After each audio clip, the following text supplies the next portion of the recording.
Hello, hello, hello. Has anyone ever been on a long, exhausting road trip and thought to themselves, oh, I'm willing to do anything? I'm willing to break laws, rules, not listen to people, whatever, to get there tonight because I just want to hurry up and be there. Well, for tonight's, it's a super scary Saturday sleepover. We are going to have such tale.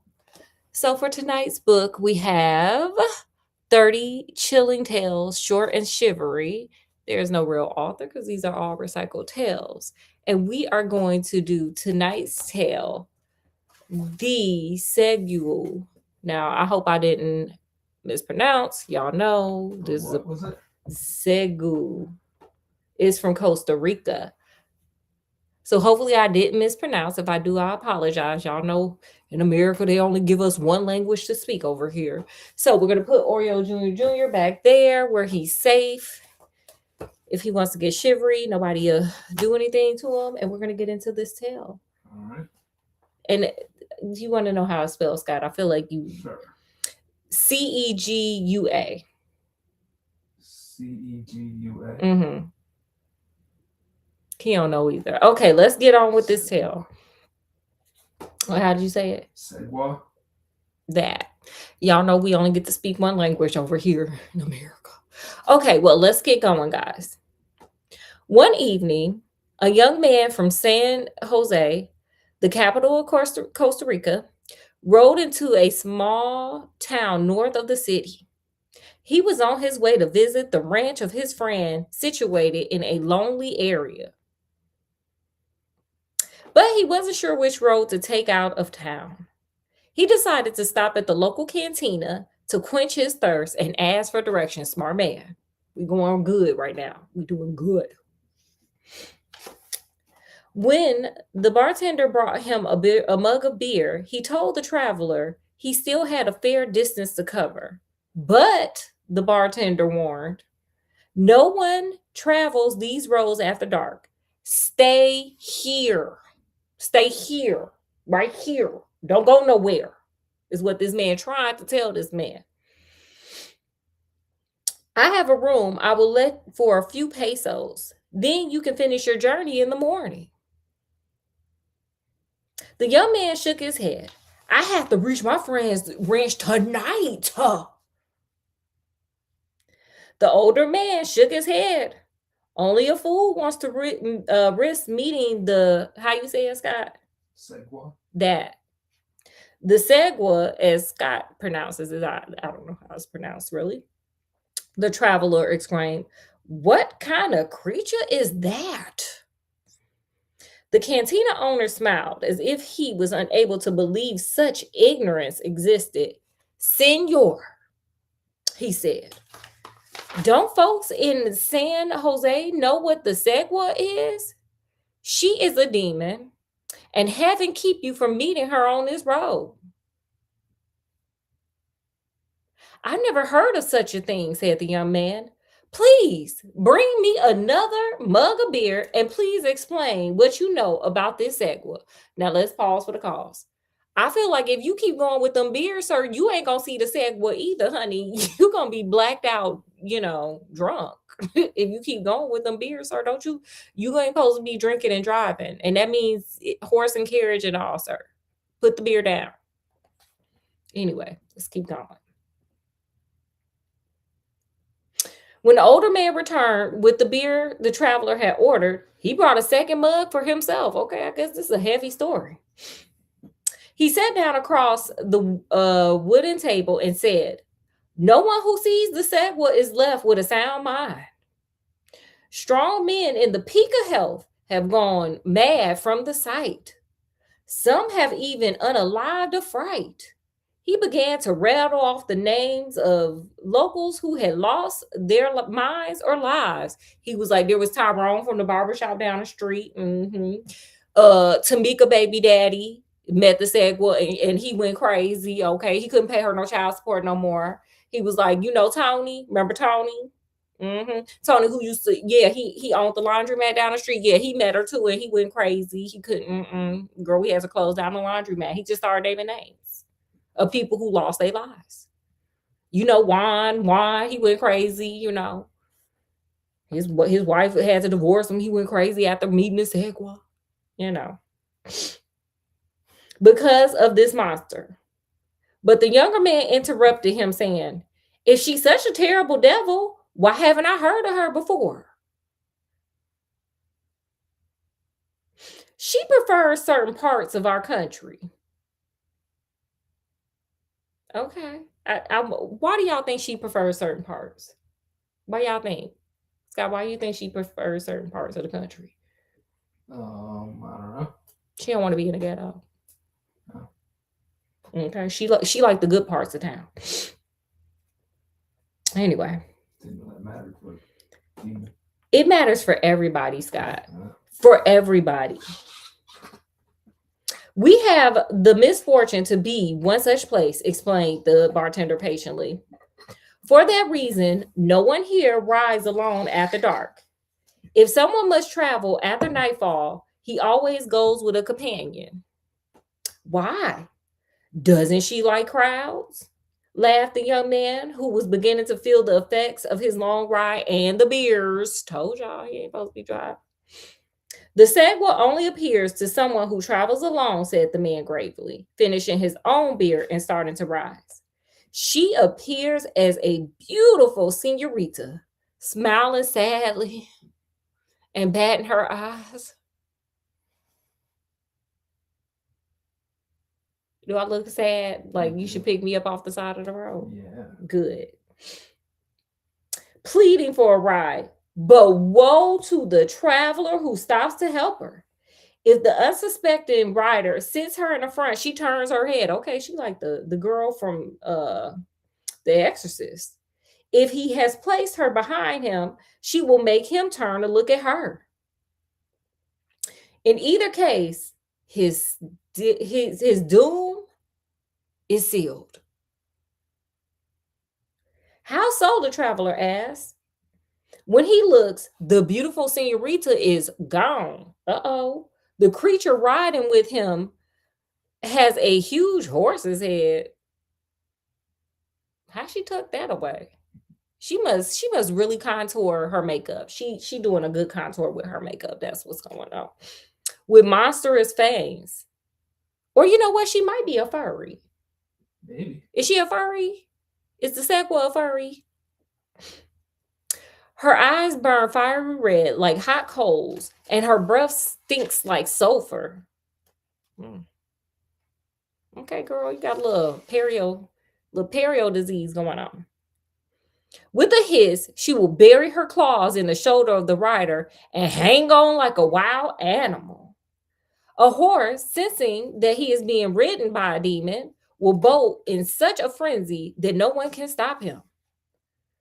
What then? Asked the young man, no longer smiling quite so broadly. Those who are found the next day, if they are still alive, will have gone mad from the sight of her. Nonsense, said the traveler, suddenly standing up and tossing down a few pesos to pay for the beer. I must be on my way if I am to reach my friend's ranch by tonight. Now, this man told you, sir, go to bed. That beer is telling you, sir, to go to bed. Okay? But we still gonna roll out tonight. So let's see what happens. The older man shrugged, gathered up the coins, and turned away. Clearly, he thought to himself, there is no arguing with a fool. I got a question for y'all. Would y'all have went in a little deeper trying to convince this man not to go? Because y'all noticed the furry or whatever, or the person with the contour makeup that really looked like a horse is out there. Would y'all try to convince her? Put it in the comment section. Scott, would you try to convince this man? No. Scott ain't no help to no one, okay? FYI to those who are traveling. The little town square was deserted. The traveler untied his horse from the hitching post and set along the road the cantina bartender had pointed out to him earlier. It was a warm night. At least there's that. Not a breath of wind stirred the leaves in the tree on the top of the hill. Nothing disturbed the silence except for the clip clop of his horse's hooves on the stone in the roadway.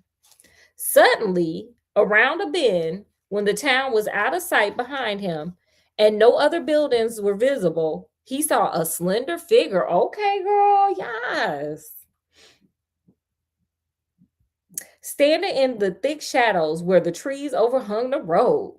Slowing his horse, the young man discovered a beautiful girl with a pale face. Yes. Framed by black lace matilla, with by the black lace matilla. What is that? That must be a veil. Okay, girl, we got a veil. Huh? Huh? Yes. I got a matilla Okay. that covered her head, and which she held under the chin with her left hand. In the moonlight, he could see she had curly black hair. Yes, honey, yes. Huge dark eyes and deep red lips. They luscious. Senor. Oh, wait, I gotta be her. Senor, she said. Her voice was sweet and so weak and weary that he feared she must be near fainting.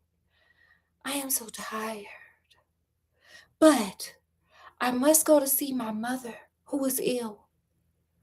Would you take me to, I don't know the name of this city, start with a B? Of course, he said, bringing his horse to a stop. Of course, girl. He go. It don't matter how many times he been warned. You cute, girl, so he gonna stop anyway. Bringing his horse to a stop and climbing down, bowing slightly and removing his hat, he said, my friend's ranch is just south of that town. You can spend the night there. Maybe I'll hit.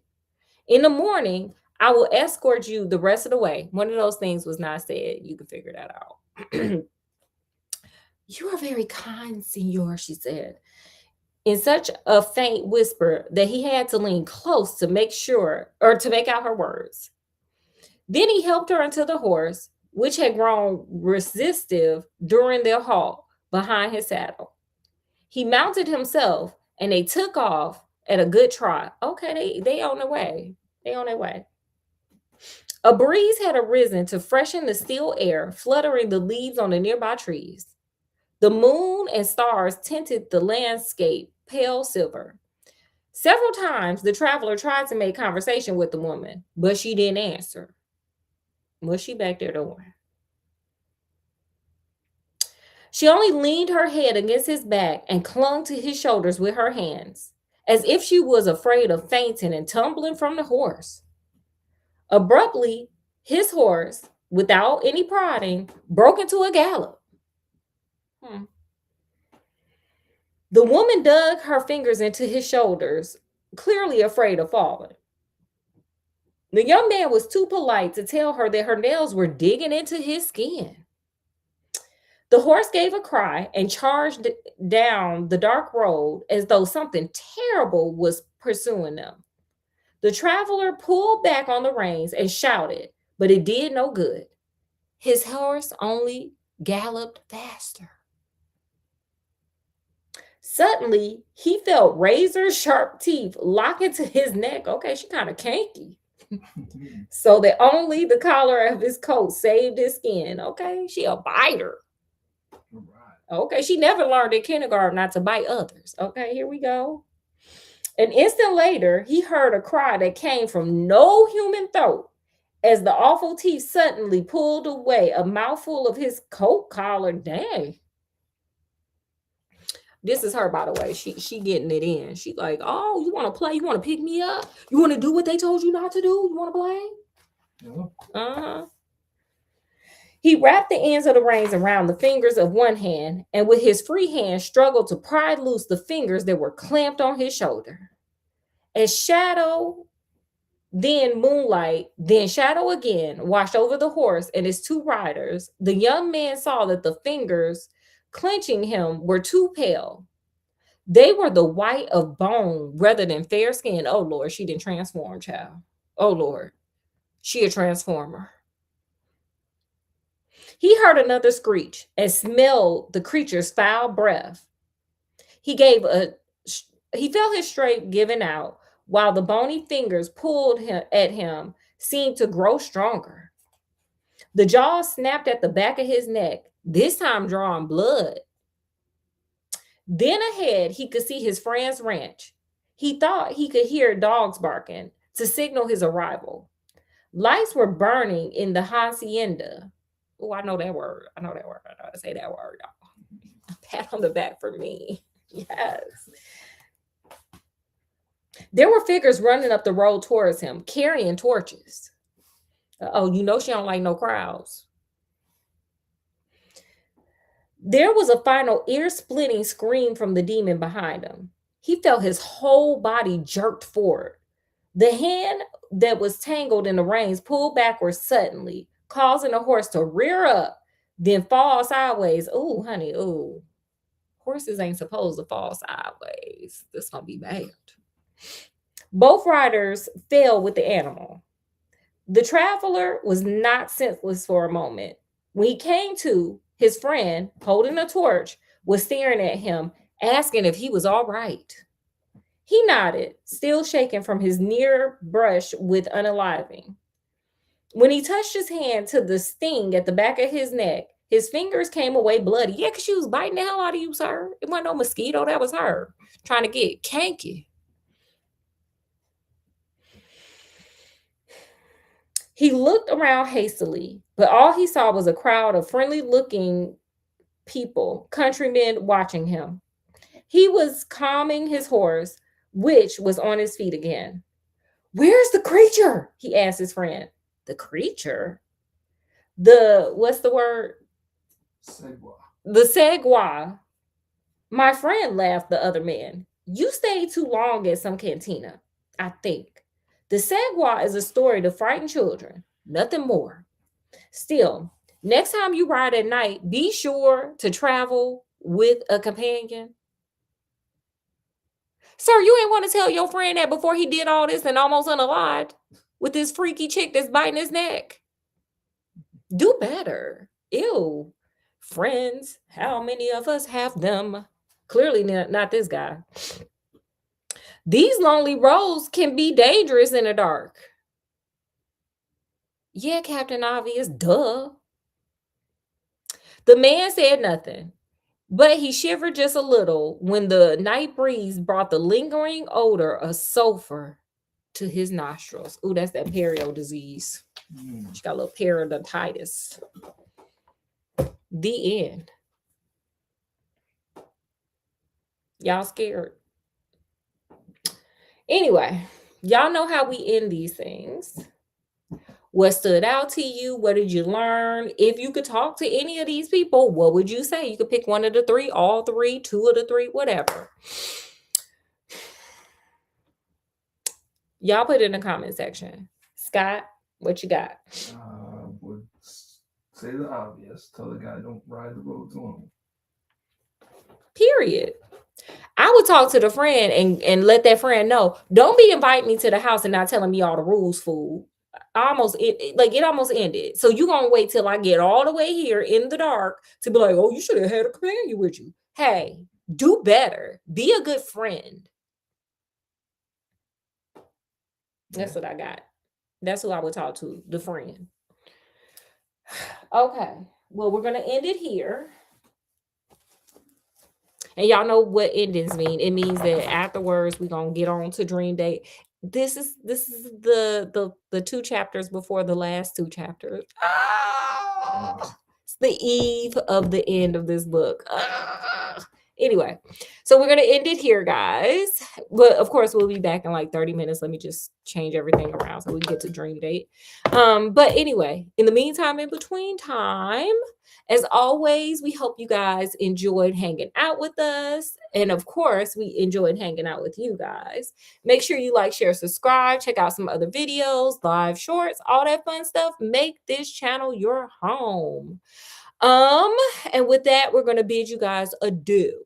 So, from wherever we are, even when we're out in the woods, even though our friend invited us to the house but didn't tell us to bring a companion, and we almost get our neck bitten off by some weird freaky chick, to wherever you guys are. Peace, love, and happiness. And we'll see you guys later, which means 30 minutes. Bye, y'all.